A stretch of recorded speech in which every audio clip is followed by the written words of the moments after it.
Hormatly vatandaşlar.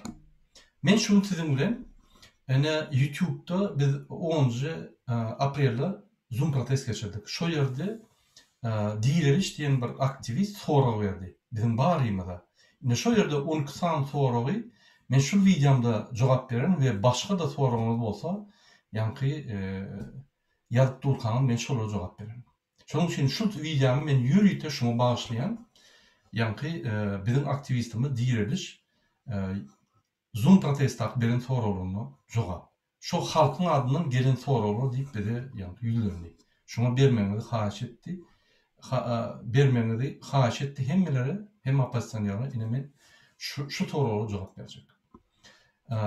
Indi gaýdyp geleriň şo soraglary.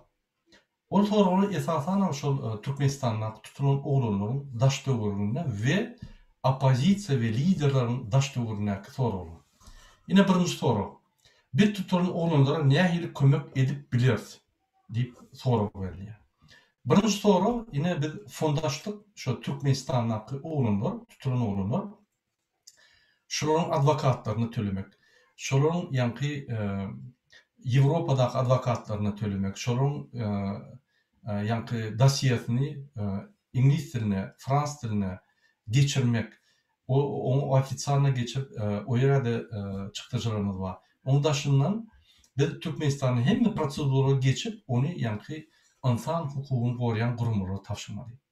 Ine şol insan gorayan hukuk gorayan gurumlar bilen Türkmenistanyň adwokatlar bile işler ýaly biz ýanky iýdigidir ýagdaýda dokumentlary alyp aňary geçip terjimesi bilen düşündürüş bilen ýanky berip durma sebebi biz dosiýany beren soň bir topar soraglary gaýdyşyn gelýär. Sebäbi şu zatlar galyp ona Verhovny komissary ýetip şo ýerden Türkmen döwletine basyş edilýär. Ýewropadan ýa-da Amerikadan. Ne şular ýaly işler etmek üçin bize fondumda pul gerek. Bize fondumda pul ýetenok. Men her çykyşymda aýdýandyr, ine şol lirada we dollarda we ýewroda we şu fondun ýanky hasaplary. Ne şu videoň aşagynda da bolar.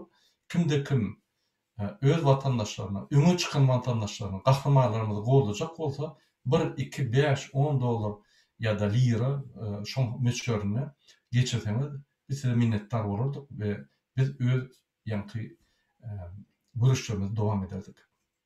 Indi mundan başga siz näme edip bilýäňiz? Mysal üçin puluňyz ýok ýa geçirbileňiz ýok. Birinji bilen listovka diýip men şunu agça aýtdym. Siz şu videonun aşağında listovkaların ýanky ссылкасы var, bassanız şu Telegram çata var, şöyle her türlü listovka vardır. Günle çalışıp gidip durundur listovkalar.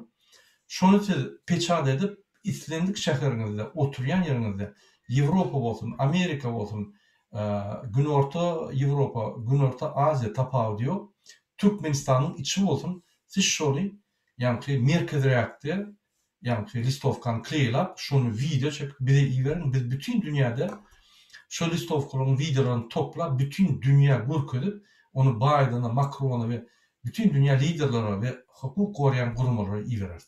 Ol Türkmenistan halky üçin hem şolary görüp ruhlaryny ýanky mertebesine galdyryp, bular ayağa ýaly kömek eder. Ine şu men ýalňyja habar aldym Türkmenistanda Aşgabat otyan bişip dur. Hemmeler indi şu prezidenta garşy. Hemmeler. Indi hemmelerini terörist edip gatam edip bolýar. Ine MHM'nin plany boýunça. Sebäbi bular kim öňe çyksa, kim öz hakyny talap etse, kim ýanky listovka ýerine konstitusiýanyň maddalaryny goýsa, şoňa terörist ine diýip bular seredýär. Indi bütün Türkmenistan şolara terörist boldy.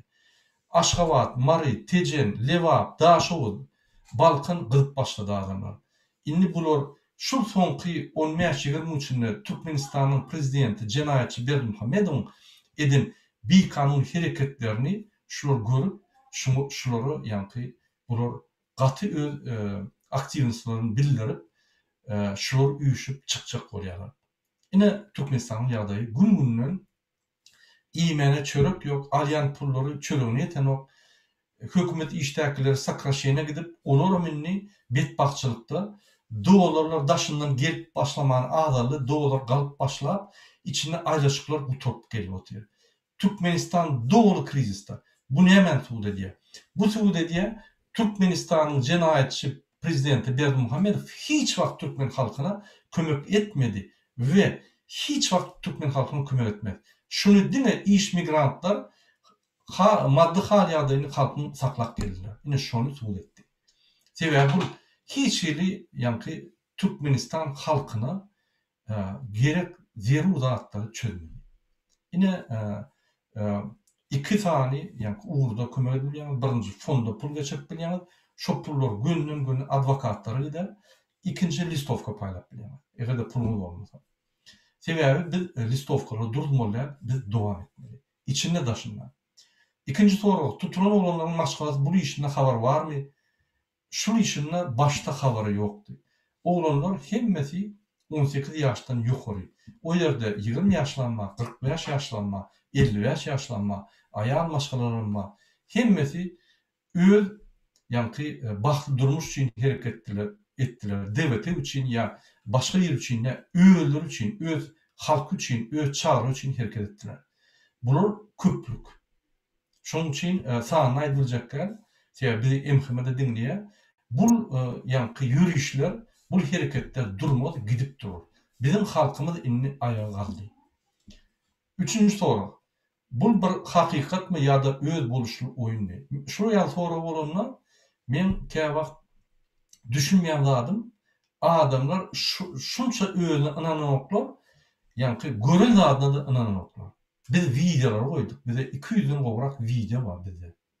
Biz şunun eyyem yani 50 oyunu, 40 oyunu koyduk. Küçük video edip 5 tane video koyduk. Şunun içinde her birinde var 5, 10, 15 tane video var. Ondan meter size ne suud etmeli? Şöyle stoklar, kleylenli, koyullu deyip. Siz videonu görüp durursunuz. Adamlar yani saklanın olsa, o maglumatlar adatlık radyodan aydın olsa, biz aydık gelip dururuz. Biz fond öğrettik. Bundan başka suudnama neye mi gerek? Ya biz video kamera, yani MHM'nin içine video kamera okuyup suratı düşüp verirdi. Şundan da inanmaz mı? Bunu patsamlı deyip. Şunun için inanmayan mı olsanız, onunla siz demek, hiç vakt kalmarsanız adam, hiç vakt yürümürsünüz. Sizin tek uhlap yapıyorsunuz. Biz ulu görüştü. Biz Türkmenin büyük vatandaşlığı oluşunlar her. Türkmen halkı içinde her kim şu Türkmenistan'ın cinayetçi prezidentine karşı öz yürüyüşlerini, her kim ölerini diye. Şimdi tutulan dördüncü soru. Tutulan olan oyunca sizde doğru ve hakikat maklumatlar var mı? Hobu var. Didar Aşirov 21.04.2003 yılda Aşgabat'ta doğulan. Devran Gılıcov 19. noyabrda 2002 yılda Aşgabat'ta doğulan. Aşıreli Berdiyev 3. sentyabrda 1980 yılda Aşgabat şehrinin Bedemin etrafında doğulan. Dayanç Gurbanov 16. fevral 2004 yılda doğulan Aşgabat'ta doğulan. Yine dört oğlunu aittik. Adamın sany ine ulolly 4 boldy. Ýöne şonda da şolara advokat berip, benim bir ulu şansymyz bar şolary boşaltmak üçin. Sebäbi bu kanun bolmady. Bular dine, ýa konstitusiýanyň esasynda bular listovkary paýlady. Indi 5-nji soru. Sosial media we paýlaşyp adalatly diler ýa sizde tutulan olan suratlar barmy? Ýok. Bizde tutulan olan suratlar ýok. Ýöne bir tiz wagtda azjak bolup durşalar.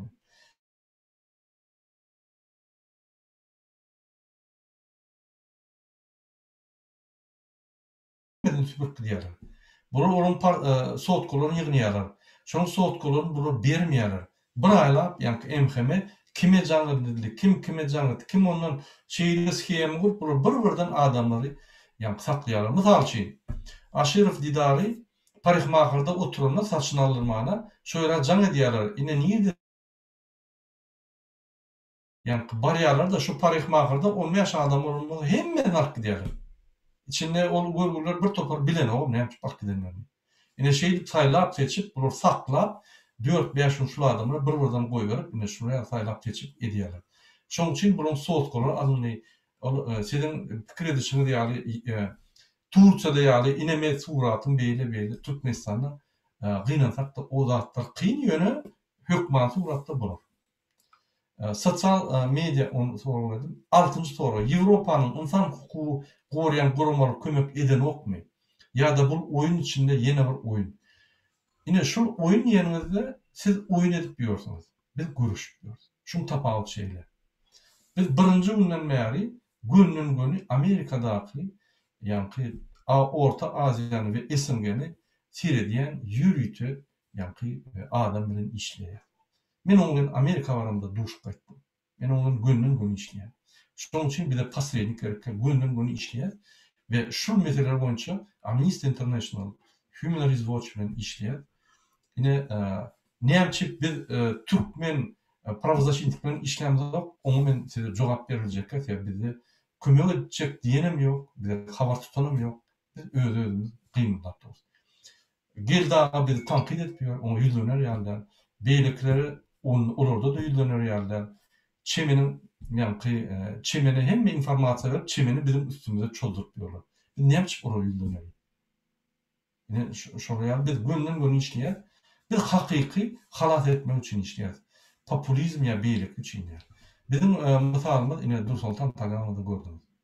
Kim näme diýdi ýanky eýtdiňiz, beýtdiňiz ýalan, ol beýlik üçin çykdy, beýlik üçin çykdy. Ýalan zat, onu tutmadylar, goýberdiler. Ol ýanky emhemişin bir topar zat diýdiňiz, ol sizin oýunlaryňyz. Ýöne bizim oýunlarymyz diýen. Biz hakyky ýapyşdyk, da kança durdup çykardyk. İnnik sorular, 7-nji soru. Tutulan oğlanın maşgalasy kömek üçin setlenýärmi ýa-da olar yetimmi? Tutulan oğlanın maşgalasy mysal üçin biriniň kakasy ýok. Ýagdaýlar maddi taýdan agyr, öňüm agyr, häzirim agyr. Biz elimizden geldigiçe olara kömek edýäs. Biz kömek edip durursa olara, biz olary taşlamas sebäbi olar näme bolsa da bizim gahrymanlygymyz. Olaryň maşgalasy öňüm kösenýärdi, ýöne tapawdy ýok. Häzir inni psihik taýdan ýa-da moral taýdan kösenýär, biz olary hökman bolmaly. Elimizden geleni ederiz. Edip otursan.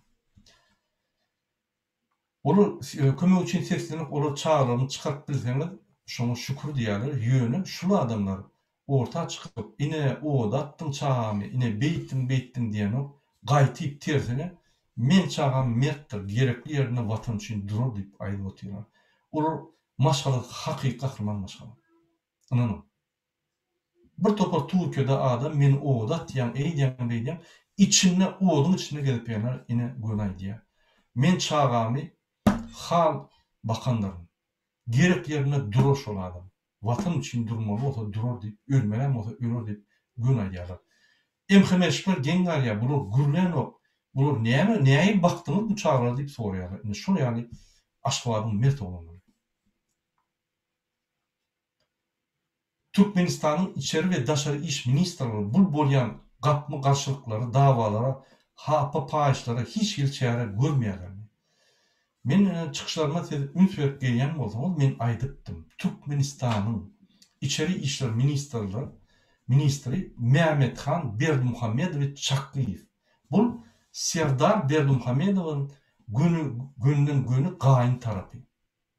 Ol bir mesele. İkinci mesele, ýa-da ýadyňyzda bolsa Süleýmanyň meselesinde şu Çaklyýewiň garyndaşlary we Berdimuhammed Serdaryň garyndaşlary ine şonu öldürdüler. Ine şoň üçin bu adamlar kimin tarapyny gorasyn? Halkyň tarapyny gorasynmy? Berdimuhammed üstüne gyýryp ýatan Berdimuhammedowyň tarapyny gorasyn. Ine şoň üçin bu adamlar hiç wagt türkmen halkynyň arkasyny tutmaz. Men näme diýip şeýle Senin Çaklyýew. Hiçbir Türkmenistanyna bir kanun hereketler edilen soň halk bar polisiýa ýüzüne bir tane iş gozulmaly. Ine Süleýmanyň iş gozulmaly. Ýok. Gozulmaly. Göktepeň Kemalow diýen bir Köpekow diýen bir ilçilat bar ýa. Şol ilçe men özüm jaňatdym. Görürs, ýani adyny zordan ýatdy. Ýani Tursunbaýew adyny zordan ýatdy. Görürs, biz en atasyna habar bereriz. Haçandan gutursak, herdan guturany.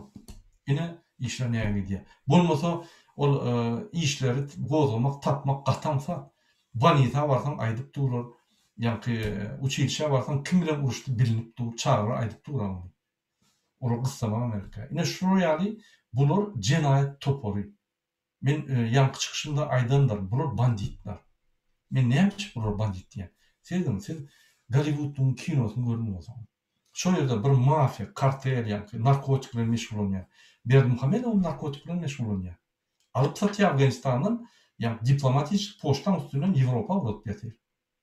Ine şular narkotik edip, ýa-ni kanunlary bozup, korrupsiýa edip, ýa-ni jenaýat işlerini eden soň, senin arasynda adalatlygy şolardan sorasaň, näme ederler? Ya türme batarlar ya da ýok ederler. Olar bir ikinci, egerde bir aktivist bir ýere çyksa, ýa-ni şu maşgaladan baryp založni hökmüne alyp basyp akydip, ýa-ni basyş edýärler. O dine ýa banditlaryň hereketleri eger kinolary gören bolsaňyz, şo ýerde sen kartele ýa bir jenaýat topuna garşy bolsaň, sen maşgalanyň çağına akdyp basyş edýärler. Seni boyun edirýärler. Ine şu tehnikler Türkmenistanda unutup biz olardan adalatly näme talap edeli? Özüňiz pikir edäň. Egerde şolar adalatly ýa-ni ýöredýän bolsalar, ýa kanuny seredýän bolsalar, onu Berdimuhammedow şol soňky 20 günde 2 sany, 4 sany uly eden jenaýatyny bir tutup tutsa edip, ýa türme basmaly. Hany zatlar. Ya Türkmenistan'da MHM işgalleri, polisler korrupsiya eden oktur ediyemem. Öyle jenaýat işledip, näçip ýokardan gelýär, görkezme gelýär. Näme meselelerin gyrnyş bolary. Bular hedil edip, ýa-ni ulanýar şo zatlary. Şonuň üçin indi daşary işler ministri. Daşary işler ministrligi ýollar açylmak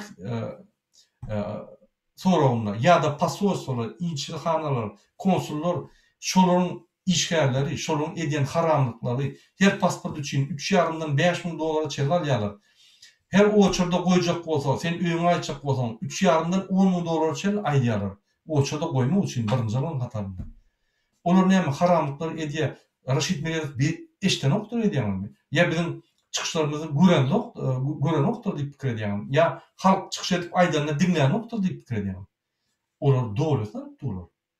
Olar jenaýatçy topar. Olar bilen näme gürleşmeli?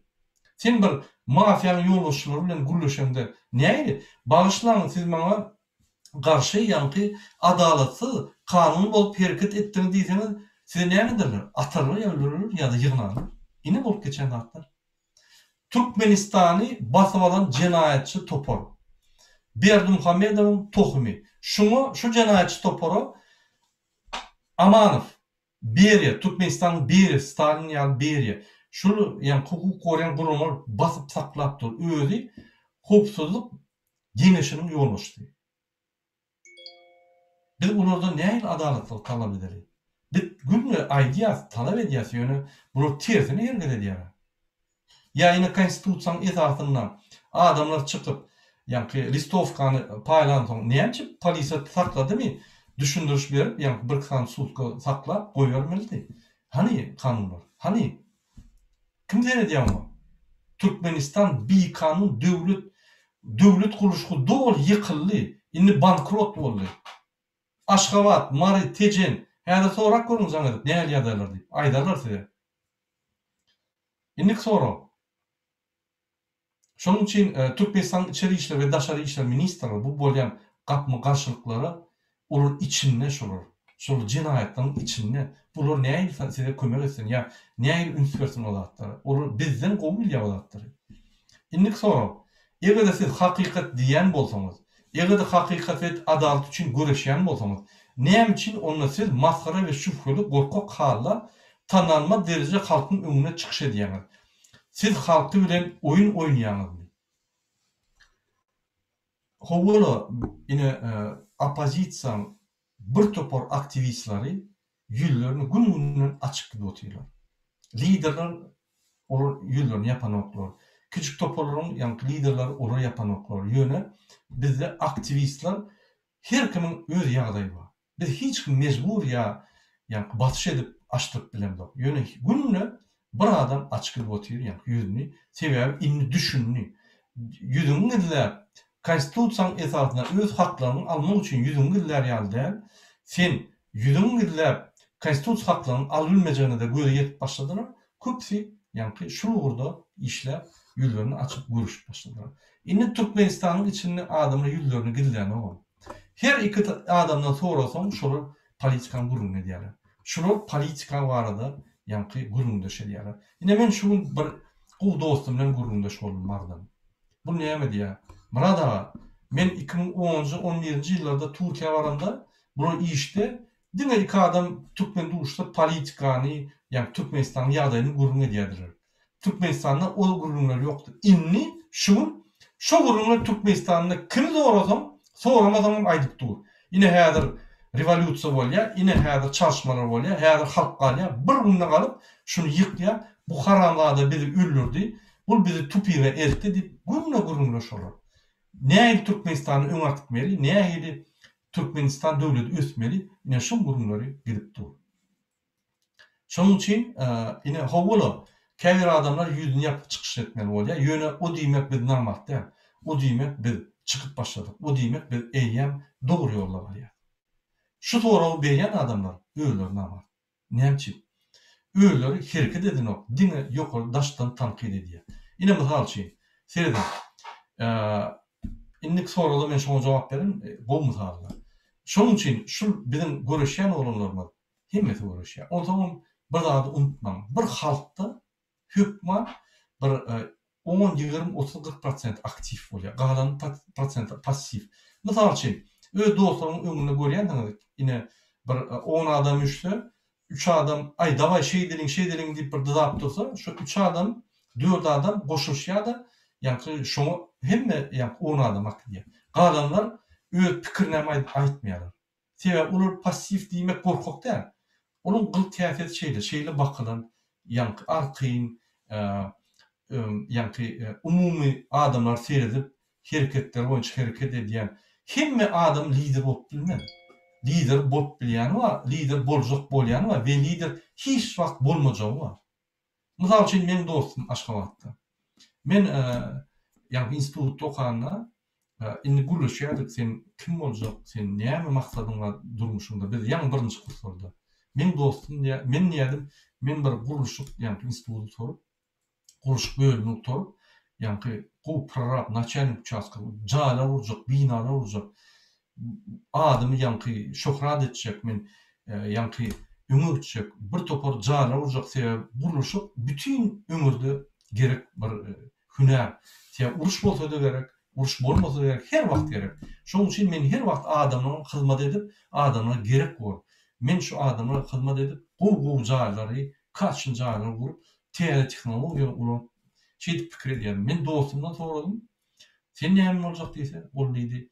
Ay men bir kiçik edaran ýöneköy buhalter boljak, ýa-ni ekonomik institutda okuýardy, narkozda. Ýöne men gowy buhalter boljak diýdi. Men öz ýerinde gowy buhalter boljak diýdi. Men şoň sözleri häzirem kellärimde gaty dogry aýtdym. Biz bir öňümizde käme wagt bir mesele goýýar, ýaşka, düşünmän, bu bolsa anyk ýa-ni öz nimetine ýetdi. O lider däl, ýöne ol bir pes adamam däl. Ol ýa-ni sözlerini ölçäp, öz mümkinçiligine göre hereket edýän adam. Lider diýmek näme? Diňe öz mümkinçiliklerine göre däl, bütün daşynaky adamyň mümkinçilikleri ulanyp, bütün hereketleriň mümkinçiliklerini ulanyp hereket edýän adam. Şoň üçin tapawutlar bar. Hemme kişi lider bolup, ýüzüni açyp, gyýryp çykyp bilmeýär. Bizim halkymyzyň içinde 10% çykar. Galany şeý diýip çykma sebebi medeniýet derejesi, ýa-ni bilim derejesi, moral taýdan, ruh bilet taýdan, mertebesi, bir topar zatlar şu diktatorlar aýryp bulary süpürüp bulary ýok etdiler. Şu ýa-ni karakteristikalar şol adamlarda. Şoň üçin biz bugün hemme adamdan bir ýa-ni gahrmançylyk dilemek bir ýalňyşlyk gany. Şoň üçin kim taýýar bolsa öňe gitmeli. Şondan men diýen, kim özüçe görüşmeýän taýýar bolsa öz adamyny etmeli. Kimde kim 10 adım, kimde kim ýarym adım öz mümkinçiligine, öz wyjdanyna, öz namysyna göre. Şol ýaly. Şoň üçin siz maskara edip öňde çykýan aýdýaňyz bu maskarçylyk däl. Biz öz haklarymyzy talap edýär. Biz bizim bakly durmuşymyzy ýakynlaşdyrjak bolýar. Biz Türkmenistanyň dogun garnaşlarynyň durmuşlaryny bakly durmuşyny ýakynlaşdyrjak bolýar. Biz serhetleri açyp, beýleki döwletler ýaşajak bolýar. biz näçe maskara? Şunu islemeyenler maskara mı kadiyen? Bu ters düşünce mi kadiyen? Men yanlışyan bolsam kommentariyada yazın. Inni 11. soru opozisyonerler ve liderin maksadı näme? Men öňüm aýdyp geçdim. Ine şu men şunun 6-njy çykyşym boldy. Şu döwlet gurulşy barada halk näme, opozisiýa näme şu arada şo ýerde aýdyp gelýändir. Siz üns bilen seyreden bolsaňyz, ýöne häzir gysga çaýdaýyn. Opozisyonerler näme?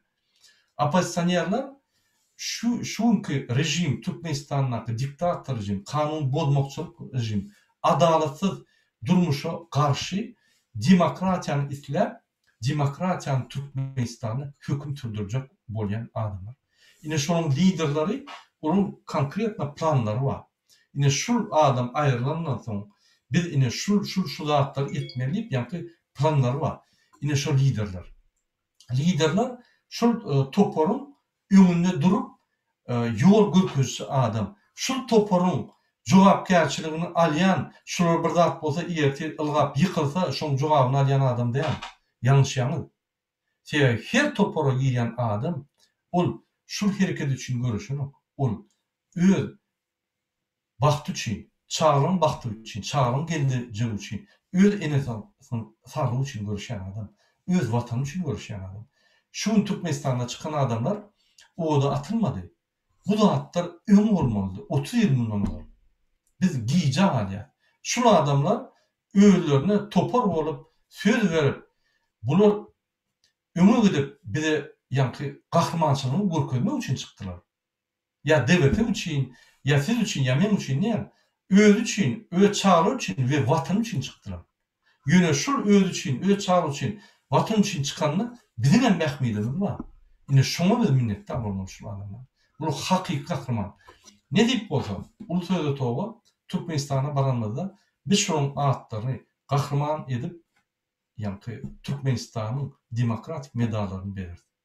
Şu sebäbi bu hakyky Türkmenistan halkyny demokratiýa akitmek üçin azap çekip tutsuğa düşüp helak bolan adam. Indi opozisiýona aýtdym we onun haýsysy diktator rejimi hyzmat edýärler. Ine opozisiýoner we liderin maksady näme? We onun haýsy diktator rejimi hyzmat edýärler. Indi men atlaryny bilýän. Ýöne aýtjak. Sebäbi ine men synsaýym bar.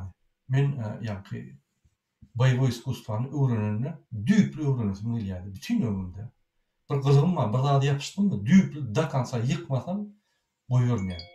Men şu ýaly men ýanky turmuş geçemde 4 wagtda turmuş geçerdim. Daňda, akşam, günni 2. Men şu turmuş geçemde ulu ýanky seminarlar geçýär, stajlar, şoňa baranda.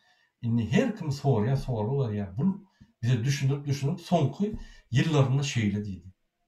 Men size agzyma salyp berip şeýle agzyma eltip beren informasiýa. Ýa boýboý iskusy diýmek bir informasiýa. Girin informasiýa. Ine şonu men agzyma alyp berip, salyp berip sizi ýanky bilimsiz etdim. Indi siz gözläň şu informasiýa. Sizin gözüňiz bar, sizin gulaňyz bar, sizin eliniz bar, sizin aklyňyz bar. Pikir edip başlaň.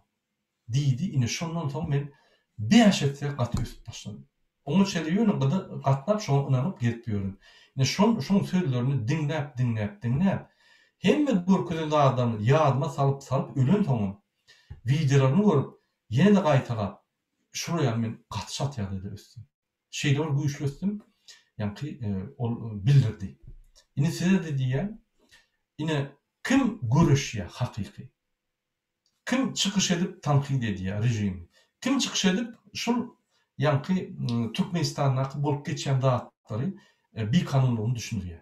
Kim edýär şonu? Kim güýje güni tanqid edip hatlar ýazýar? Kim halk bilen çıkış edip zoomlarda çıkış edýär? Ýöne kim şu çıkış edýänlere garşy görüşýär? Öz kanalyna ýanky şatlyk çağırýar, beýlikler çağırýar. Ve ine o dat diýanlar. Siz inşaada jogap bereňiz, siz ýanky näme diýäňiz diýip kim aýdýar şonu? Ol manipulasiýa diýär. Oňa zakat gelýär. Bu zatlary bu hökman aýdyp durmaly. Sebäbi hereketi başga bir aýrmaly. Ünüt berin 30 ýylda hereketler şu görünüşe bardymy? Türkmenistan'ın içi bişip dur, daşınnak adamlar bişip dur, rejimi şol ne el verip alaysın, tapağı yok, şu yıkılıyor. İnni yıkılıyor, bollu inni, yani bir iyide kayıtmak nokottan geç gittik. İnni her Türkmenistan'ın içinde bana can edip aydiyalar. Murad ağa, kahramanlar köp içinde, inni olur ayağım alıp başladı, bir de daşından adam gerek geldi ya bunu. Biz galiyat bollu diye. Yine şol yağda gelip başladı Türkmenistan'ın içinde. Kıynansak da daşınına intek uhlap yapıyorlar. Bir topor adamlar namart teknologiyasını ulunyarlar. Ay, kaçanla men analiz ettim de, yine şurada da serdim. Kaçanla geldi keriz bir yerini tanqitlasa ya başka bir tanqitlasa, yani prosmotrlar köp mu üç yani. Kaçanla biz aydıp kaya vakt halkımıza soru verip siz ne yapıp şu neden yok deyse prosmotrlar adamlar bunu kaçıyorlar. Ne yapıp? Hemesler kevgiler kaçıyorlar. Sebebi bulur. Kaçanla bir yeri başka yerine tökme atsa sökse de bu tomoşa bir kino, bu Hollywood'un bir filmi. Canlı film. Seyredip pedile deyip eli ramçıyıp seyrediyorlar. Yani kaçanla hakiki hareketler, hakiki gepleşikler, hakiki yankı dijenler başlasa onu bunu çekiniyorlar. Sebebi bunu edilen o şu namartlıktan gizlenip başka kanalları şu da atlar koyuyorlar. Yine ben şunu anık bildim. Ve doğrularda doğru değilmeli. Menem eden yanlışlıklarım katı köp. Yönü şonla da men görüşümü duzlamam. Men dakan sabidem. Şu rejim yıkılayança görüşü. Şu rejim yıkılan tamam demokratik yoluna Türkmenistan'ı koymağına men bar hücum verin. Yine şuraya ali men hem de sorulara cevap verdim. Son 10 gün sonra şu hayfi opozisyoner liderler, diktatörler hırmat ediyorlar. Onu özün severim. Kim ömür diyen kahramanları, ömür diyen opozisyonerleri tankid ediyor. Ünitörmüş olur, neymiş olur etti? 30 yıllık çıkış edip yan rejimi tankid etti mi? Onun tankid eden o hayfini okudu çelli. Ve hayfini okuttan sonunun merişleri hiç tankid eden o. Demek ya satın alındı, ya da şartlar koyuldu, ya da bir mesele vardır. Keyfini edilyen nedir o vakta? Bizim alt baryanlarımız doğrudan doğrusu. Bunun metal doğruzat yok. Şimdi biz şunu yanlışa çıkaracak başka bir adamlara yani inanıp durmur mu? Yok. Şunun için bize esası aktivistler inanıyor ve galya ve gününden köpölüyor. Arasında sağda adamlar koşuluk kılıp oturuyor. Ne yapacak? Biz hakikat aydıyak. Biz yalandan aydan da.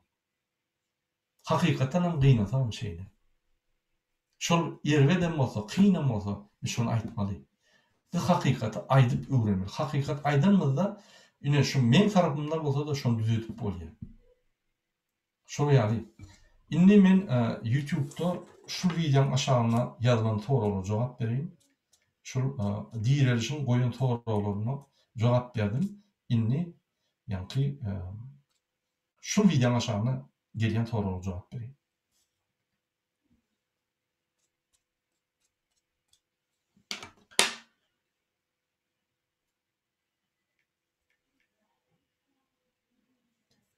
Или birinci soru Надирбай Айтаков ediyor. Murat Kılıçевич, как вы можете прокомментировать действия остальных групп, в частности Чоллиева, Араза, Давлетбайхан, по-вашему, их действия чем-то связано? Чоллара говорит, что вы и остальные боитесь, говорила, что у нее нет сейф, лежит материалы, и вы боитесь, что она представит перед народом. Кто говорит? Если бы у них были материалы представить перед народом, поверьте, они представили.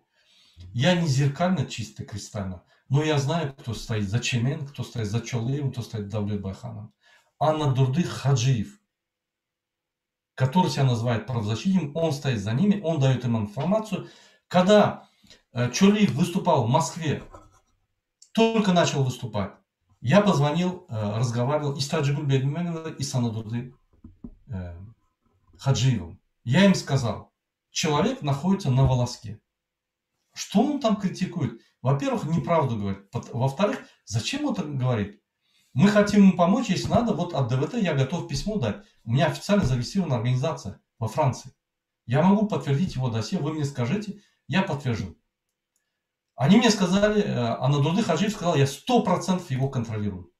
Я ему тогда объяснил, пожалуйста, скажите ему вот так. Он меня обвинил в том, что я людей бросаю в огонь, я это делаю, я это делаю.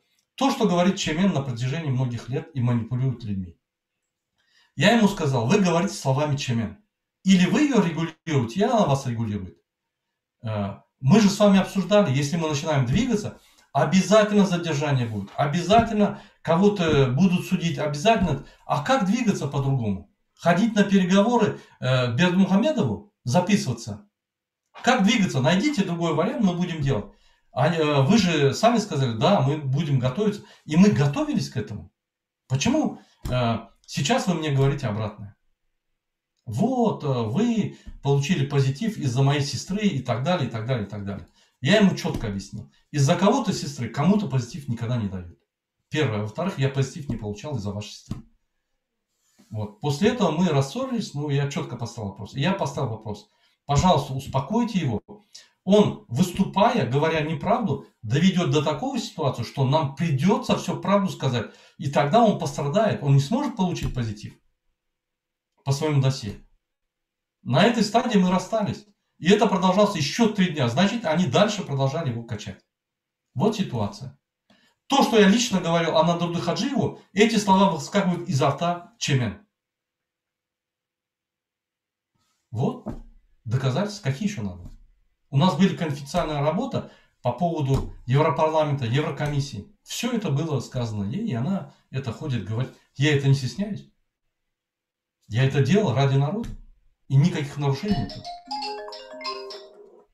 Поэтому вот такая песня. Как говорится, мы знаем, кто за кем стоит, мы знаем. И в нужный момент, если надо, мы все расскажем. Кто чем занимался в Туркмении, кто что воровал, кто на что живет, все расскажем. Мы не хотим в это влазить. Мы хотим бороться с теми, кто борется. А кто борется против тех борется, когда надо, мы дадим ответ. ДВТ всегда сможет дать ответ, любому. Но мы не занимаемся этим. Наша цель другая. Наша цель идти вперед. И вести народ вперед к светлому будущему. Мурат Ильич, как вы можете прокомментировать? Так, это я уже ответил. Мурада, онда сіздің айдышымыны көреді, Дәулет Байхан Түркменстанда қады бойынша шықшы елдер, еліңізде шейлі дәме. Оны Разыбайым, Қақымрат Қыдырова, айданда аттарын ответ беремеден кім сақлияр? Мен он Разыбайым нәме дейінні, Түркмен хөкіметі мұңа зақар нәме дейінні, оны сіз шоннан тоғырам. Мен o zatlar aydan ok, Türkmen halkına karşı, opozisyoner karşı gep edem ok men. Yönü bulurum ediyen hareketleri logika taraftan ve analitika taraftan dine şunu sol dedi. Şunun için biz oraya cevap verir, kaçan oraya bize bir yüzlönte. Bunun aydan dağının A harfından Ya harfına çelli yalan. Men yalan dağda oraya düşünecek. Men eyyem öz fikirimi aytdım. Şol adam, Dövlet Bayhan denen bir yalançı adam, öňüm Türkmenistan'ın, öňüm yankı Türkmen hökümede işleyen adam. Bizim on baz belli. Häzirem yine de şol Türkmen halkına karşı yine de manipülasya edip Türkmenin hakiki ýagdaýyny bilen ok, içinde yaşak görüp, düşünen ok, yönü öz pikiri boýunça manipülasya edip Allah'ını çağırıp manipülasya eden adam. Yine Dövlet Bayhan'ın hakiki yüzü şol. Мурат Ильич, как вы можете прокомментировать действия остальных групп, в частности, это я уже отвечал. Ватан хабара программанын 2 вариантта YouTube'da koyulýar. Biri komment yazmak funksiyası üçün beýleksinne de açık. Yani açık bolan variantını kim komment yazsa şonun danısını tapılaşmış doğurmuş olur. Ne doğruş? Yalanlar. Siz yazıp bilirsiniz komentariyany. Siz öz adamızdan hökman ne? Bir fake we email açıp bilýäňiz. Egerde açylmaýan. Mende bir sany fake we emailim ýokdur. Hemme emailler real telefon, real jaň edip bilýärsiň. Men fake bilen ya bir jaň edene zapis bilen beýlekleýär. Hiç wagt edem kiçilik görýän. Siýa men özüme jogap berilýän, maňa bir topulsa jogap berilýän olam. Şonuň üçin men bu zatlara goşulamam. Siz ýöne egerde öz adamyz yazmasanız başka bir ad yani açıp e-mailden komentarya istendik yazıp bilerdim. Hiç kim bilmem. Onun için o zaman siz bir kim? Siz bir yani hareketin lideri mi? Biz ýaly günne çykyş edip, ýani haramdagy çüýläp durun. Ýok. Sen bir ýönöke adam, kıjyk gaty aktivist. Eger her aktivistler emheme gullugy şunu açmak üçin bir topar ýani bölümler saklasa, bulara birinden ukypsa, ikinciden hem saklabilmez. Çykdyrjy boýunça. Şu aýdyk bermäne pullary ýok. Şoň üçin bir realny kelýän aýlan. Sebäbi birini bilmek üçin bir uly ýa hakersk hereketler. Ol Google biläge seni ýani gün bloga taşlaýar. Hyn etme onu. Innik sonra Vatan Haber programmasy iki variantda YouTube'da var. Hobo iki variant ýürüt edilýär. Birinji variantda ýani hökümet açanok sebäbi hakyky 100% halkyň pikiri gün ýadylar. Mundan bütün döwletler görür, gorkýar şondan. İkinci variantda ýani bir adam goýýar ony, bizin tek kefitlemde kimdigini ýöne goýýar, o ýerde kommentar ýat biler. Ol adam döwlete degişlim dämi, herekete degişlim dämi bilendir. Mysal üçin Donald House. Donald House hökümetiň Türkmen hökümetiň arkasyna işleýän ýani adamlar. Bular din opozisiýany tanqid edýär. Bu gün söýseňiz, kimi tanqid eden soňky wagtlar kim arkasyna durduğunu bilersiňiz. Katansa. Туркмен за границей Родины около 2,5 миллионов. Дезорганизованы. Нам нужно создать общество Туркмен Турции, Туркмен России, Туркмен Европы, чтобы быстрее помогать друг другу организации митингов. Очень правильно. Все создают. Создавайте. Мы, вот как ДВТ, да, как я лидер этого движения, я за любые движения. Я за любую активность. Потому что, когда вы создаете эту организацию, вы поднимаете общественный уровень. Вы общественное сознание поднимаете. Вы начинаете становиться агвир, ну, в общем, сплоченные. Это нам нужно, потому что он уйдет, все. Вот поверьте моим словам, он уйдет скоро очень, Бердымухамедов. Потому что он перешел лимит, который не должен был переходить. Он начал людей арестовывать, репрессии. Вот запомните, диктатура когда погибает? Сначала она нагло нарушает законы, потом включает репрессии и падает. Вот он эту технологию уже проходит. Поэтому он упадет. Как бы он чебурашку не поставил, на какой бы пост сам не залез, народ его уберет. Поверьте. Поэтому мы сейчас на правильном пути, мы на завершающем этапе. И поэтому нам, когда мы его уберем, нам нужно общество, развитое общество, которое волнуется за свою страну, которые патриоты, у которых общественное мнение высокое, потому что они должны голосовать, они должны выбирать лучший из лучших вариантов, они должны участвовать в реформах страны. Например, Министерство сельского хозяйства дает реформы, это вот на месте люди ее проводят в жизнь, это не Министерство сельского хозяйства, она анализирует и дает, создает условия, помогает, чтобы люди двигались. Вот это вот делается, поэтому нам нужны активные люди. И если вы будете объединяться, это очень хорошо. Смотрите во Франции, чеченцы. Почему я знаю много про них? Они у меня работают. Я вижу, как это общество развивается. У них есть уже свой мулла, у них есть свое общество. У них, если одного чеченца тронешь, все встают, они в правительство уже письма пишут, они с властью разговаривают, власть их слушает, власть их приглашает. Они уже общество, как бы диаспора. Почему туркмены не делают? Потому что мы друг другу не верим. Посмотрите, до сих пор вопрос задают, правда ли Аширов, Дидар поймался или Давран Тычев. Ну, смешно просто. Насколько мы отстаем. Надо развиваться. Murada, türmeler barada näme edilecek? Zulümde yatan adamlar näme edip bolacak? Biz türmedeki yatan biyune bir topar adamları dini boşaltmalı. Şu rejim, şoları boşaltmak. Bu rejimin esas maksadı näme? Ünsverin. Halkı yuvaş-yuvaştan küçük nemenin üstüne tutup basıp, yani yüzünü kanalizasiya sokup bokovlama. Indi ministrleri bunun evolütsiyasını nähili. Yuvaş-yuvaş galya bulur, yukarı kaldırıya, yani parahorlu ettiriyada, uğudan nepe. Tohumunu kırıp. Şurayali, yani inniki şular, bundan yukarı kalıp konkurensiya bolmadyýaly tohuma karşı birleşmediýaly, bu bir texnologiya. Hramın yürüyte Türkmenistan'ı ezmek için koyun texnologiyası. Türkmen halkı ne diyorlar? Küçük cenayet olsun, ul cenayet olsun, tapır tupur alyalar da basyalar. Yine şu yerde hükümet uğratta basmalı değil, birinci duyduruş ya da Düğünün ugalowny ýa-ni Jenayet kodeksinden gawat gelmok, administrativny kodeks gawat gelýär. Şonu da jenayete ýykyp goýarlar. Para bermeden basyp goýarlar. Näçe? Halky şol ýa-ni mertebesini, ruhuny ýykyp, ýene çykaryp, ýykyp, hiç wagt özüne ynanmaz ýaly edýärler. Ine bu bir tehnologiýa. Bu bir siýasatyň halky ezmek üçin tehnologiýa. Muny türkmenler milletler gowul ýandyr. Bular bir san tohumy türkmen halkyna garşy ulanyp bizi gyrıp gelýär. Şonu düşünmeli. Bir gatakly bolmaly. Bu analitik ýagdaýdan hasaplanyp dur bu zatlar.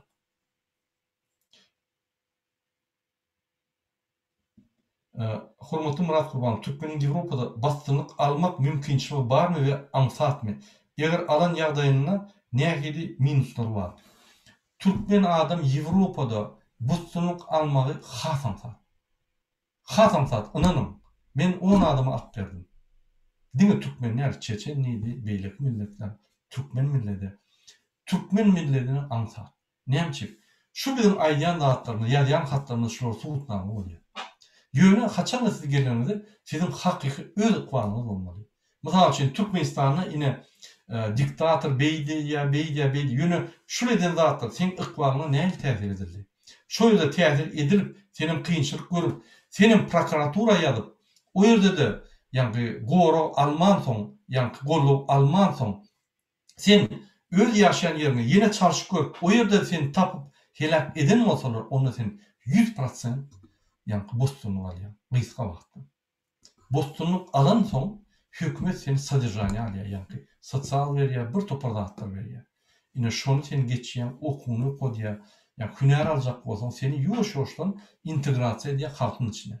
Ine şu halkyň içine integrasiýa edenine sana bagly bol. Bir günde sen edilýän 10 ýyllamy, 15 ýylla. Ine bärde men türkmenleri mysal getirilemok sebäp ýok türkmen. Ine çeçenler. Şular 10 ýylda fransız dilini bilmeýänler bar, ýöne 1 ýylda da bilmeýänler bar. 1 ýylda bilip universitetlara girip okunup, diplom alyp öskürýänler bar. Ol adama bagly. Şoň üçin ol aktivistga bagly. Ýöne siz Ýewropaga gelseňiz, şu ýerde bostuny alsaňyz, öz döwletiňize gitmeýäne hakyňyz ýok. Mysal üçin öz gardaşlaryňyz görjek bolsaňyz Türkiýede ýa Özbekistanda ýa Gazakstanda duguşyp şoýda görüşürler. Ine şu ýagdaýlar. Şu soru maňa köpden bäri berilýär. Biz Türkmenistanyň adamlary Ýewropaga gelip bostunyk dilänini bize ýüzleniň biz elimizden gelen kömekler. Kim bolaýar? Men maslahadan beren, düşündürenem nähil almaly.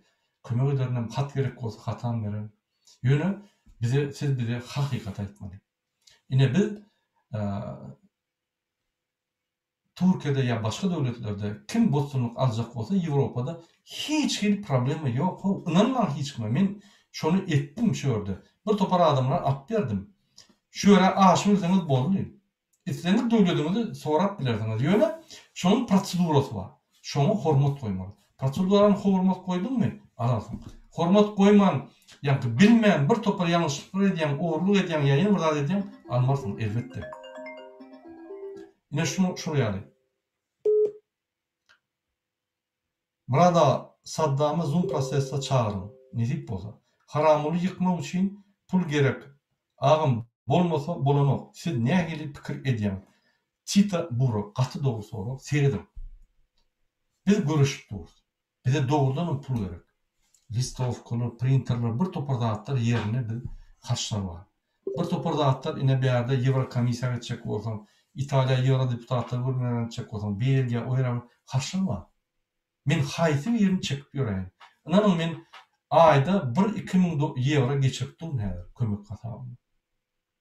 Ine häzir gysgaly ýagdaýda Türkmenistanyň watandaşlaryna bir erteli çeli gaty gysgada $1000 çökmeli. Ine ýene de ýa-ni biz çökmeli şonu özümiz zalşarda çözer. Hani biz fonda açdyk. Hani lira diýdiler, lirany açdyk. Lira 3 adam geçirdi. Hani dolar da diýdiler, dolar açdyk. Ýöne biz mecbur edemdik hiç kim, biz batyş edemdik. Ol halkyň wyjdany, halkyň namysy. Biz onu näme batyş edelim? Halk eger islemese, onda bolmaz. Halk galmany islemese, onda bolmaz. Şoň üçin biz halkymyza göre hereketlerimiz bol. Ýöne biz halkı doğru yola akıtmak umudumuz var ve akıtmak niyetimiz var. Yine şunun bilen men sizin soruňyza jogap berdim. Yeni bir soru geldi. Osman Kral. Murad abi, siz soruňma Zoom protest Saddam çağırıp buluş geçip hem agly bolsaňyz, hobu planlarymyzda var, indikide çağırırız. Флаг, студентам в Ашхабаде утром на построение декан заставил воду пить, чтобы Араза, кто держал, их определить и завершать, держать Араза. Это преступление перед Аллахом, преступление перед народом. В Туркменистане каждый день делают люди преступления. Не по своей воле, их заставляют. Вы думаете, декана он сам делает? Такой, как Храмов, заставляет это делать. Они вынуждены делать. Türkmenistan'da bir gıynansağım. Men haçanlı eşitemde şeyle bir katı yankı gıynandım. Türkmenistan'da musulmanları sakkalını kesip arayıştırıyorlar. Ol bir haramlığın anırı başı. Bolya sen şoma yankı religiyan etmeyene, ruhsat verme, meçhide vermeyen, yani sakkalından arak vermek sen günah ettin bol yani. Yine şu orada saklayan adamları yani su verip iştirmek, ol bir halkın önüne günah yönü ılayta da Allah'ın önüne ulune. Kater ve zat. Ne benim orada saklayan eyyem bir neçe yıl nesip bolsa hemme orada saklayan ve başka da musulman doğumlarına hemmenize ılayta Türkmenistan'ın içindeki ağır yağdayda Türkiye'deki ağır yağdayda doğumlarına arzu ediyorum. Sizin bar Ramazan ayında istekleriniz, bar haşlarınız Allah tarafından bolsun. İnşallah hem zat gülýär o. Bu diktator biz galyp başlasak hiç bundan beterini kular. Gerek bolsa başka döwletlerde kömek eder. Şonuň üçin beýik Türkmen halkym, diňime sag bolun.